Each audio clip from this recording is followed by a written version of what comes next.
মুসুরির ডাল। অনেকেই বলে মুসুরির ডালটা পেঁয়াজ দিয়ে পাঁচফোড়ন দিয়ে খেতে কেমন, বলছে মুসুরির ডাল পেঁয়াজ দিয়ে যে রান্না যখন খাবে তখন কিন্তু অসাধারণ টেস্ট হয়। মুসুরির ডাল কিন্তু একমাত্র পেঁয়াজ দিয়েই বেশি ভালো লাগে। আর তার সঙ্গে একটু তেজপাতা, একটু শুকনো লঙ্কা, একটু দেখো আমি কীভাবে রান্না করছি।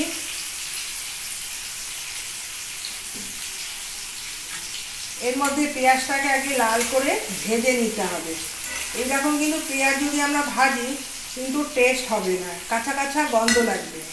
এটা করতে হবে এবং ভেরেস্তা পেঁয়াজ যখন হয় এতটা না, একটু লাল লাল করে রাখতে হবে। আমি এর মধ্যে কী করছি, পেঁয়াজটাকে দিয়ে দিয়েছি। এটা এখনও লাল বর্ণ ধরেনি, তার জন্য আমাকে কি করতে হবে, লাল রং ধরার জন্য একটু হলুদ দিতে হবে। দেখবি পেঁয়াজটা সুন্দর কালার হয়ে বেরিয়ে আসবে। আর দিচ্ছি একটু চিনিটা দিলে পেঁয়াজটা খুব তাড়াতাড়ি লাল হয়। চিনির পরিমাণটা আমি দিয়ে দিলাম, পরে আর দিতে হবে না। এখন বাকি আছে আমার পাঁচফোড়নটা দেওয়া হয়নি। আগে পেঁয়াজের কালারটাকে আগে আনি, দেখেছ? পেঁয়াজের কালারটা আসতে থাকুক, আর আমি বেশি ডিপ ফ্রাই করবো না।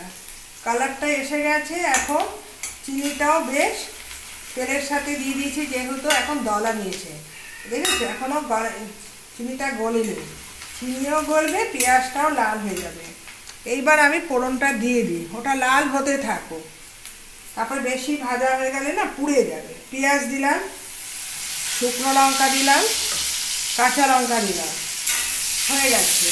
ফোড়নটাও দেওয়া হয়েছে। এর মধ্যে আরেকটা জিনিস আমার দেওয়া হয়নি, পাঁচফোড়ন। পাঁচফোড়নের পরিমাণটা কিন্তু একটু বাড়িয়ে দিতে হবে। এই তেলের মধ্যে যখন পাঁচফোড়নটা হবে তার ঘ্রাণটা আরও সুন্দর হয়। দিয়ে দিয়েছি, দেখো পাঁচফোড়নটাও একটু ভাজা ভাজা হোক। এর মধ্যে আমি করেছি ভাঙা মুসুরির ডাল। একদম দেখবে বাজারে কিনতে পাওয়া যায় ভাঙা মুসুরির ডাল। এই দেখো, দেখেছো? এটাকে আমি যতটা আমার ডাল আর জল আমি একভাবে সিটি দিইনি, প্রেশার কুকারেই করে নিয়েছি। তাহলে এই ডালটা যখন আমি কাটা দেব একদম সুন্দর ঘুটে যাবে। কাটাটাও আমি দিইনি একবারে, আর ওইটাও সুন্দর ভাজা হতে থাকুক। কড়াইয়ের মধ্যেও দেওয়া যায় না, কড়াইতেই দিতে হবে, কারণ এটা দেখো একদম পারফেক্ট। দেখেছো পেঁয়াজের কালারটা কি সুন্দর চলে এসেছে, আর সুন্দর একটা গন্ধও বেরিয়ে গেছে। এবার আমি ডালটা ভেজে দিচ্ছি।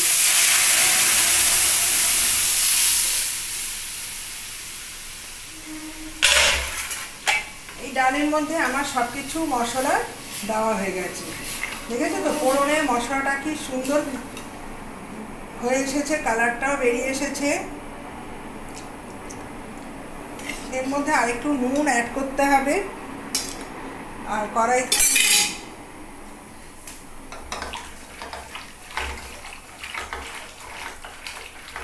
আর এই ডাল যত ফুটবে তত টেস্ট হবে। এই জন্য আমি কি করছি, ডাল আর জল সমান সমান করে আগেই সিটি দিয়ে নিয়েছি। এর মধ্যে আর জল অ্যাড করবো না। এর মধ্যে যদি আমি আবার উষ্ণ গরম জল দিই তাহলে ডালের স্বাদটা পুরোটাই নষ্ট হয়ে যাবে। এবার হিটটা বাড়িয়ে টকপক করে ডালটা ফুটবে, আর দেখবে ডালের টেস্টটা নুন বেড়ে যাবে। এর মধ্যে আমি নুনটা দেওয়া হয়নি, আগে একটু নুন দিয়েছি, নুনের পরিমাণ কম, তার জন্য আরেকটু নুন আমি দিয়ে দিলাম। এখন টিভি খোলো, রাস্তায় যাও, সব মমিতাকে নিয়ে করাটা স্বাভাবিক, যেখানেই চাই মমিতার যেন, যারা মমিতাকে এরকম ধর্ষণ করেছে তাদের তো উপযুক্ত শাস্তি সবাই কামনা করছে।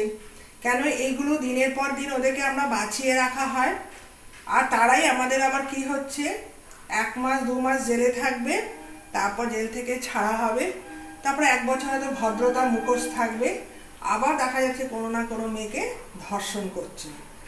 আজকাল একটাই আছে, ঘরে বাইরে যেখানে ছেলে মেয়ে একসাথেই থাকবে তাদের চোখ কিন্তু আমরা দোকানে যাই ভালো খাবার খাওয়ার জন্য বা পোশাকের জন্য, কিন্তু ছেলেরা খাওয়াচ্ছে তার আরেকটা মধু খেতে হবে। মধু খেতে গিয়ে একটা মেয়ের জীবনও নষ্ট হয়ে যাচ্ছে। দেখা যাচ্ছে কত স্কুলে পড়া মেয়ে প্রেগনেন্ট হয়ে যাচ্ছে, কিন্তু তার কোনো সুবিচার নেই। যাই হোক, স্কুলে মেয়েরা প্রেগনেন্ট হচ্ছে, তাদের বাবা মা যথেষ্টভাবে তাকে সচেতন করছে, স্কুলে দিদিমণিরা সচেতন করছে, কিন্তু ওদের কথা আমি ছেড়ে দিলাম। মমিতার একটা শিক্ষিত মেয়ে, সে তার কি অপরাধ তাও আমি জানি না। তাদের ওপর যদি এরকম অত্যাচার হয়, সে তো অনেক আগে, তার বয়স যেহেতু 31 বছরের মতন নাকি, তা সে তো আগেই বিয়ে করে বসে থাকতো। সে তো সমাজের কথা ভেবেই কিন্তু সে নিজের জীবনটাকে এগিয়ে দিচ্ছে, না আমি মানুষের পাশে থাকবো।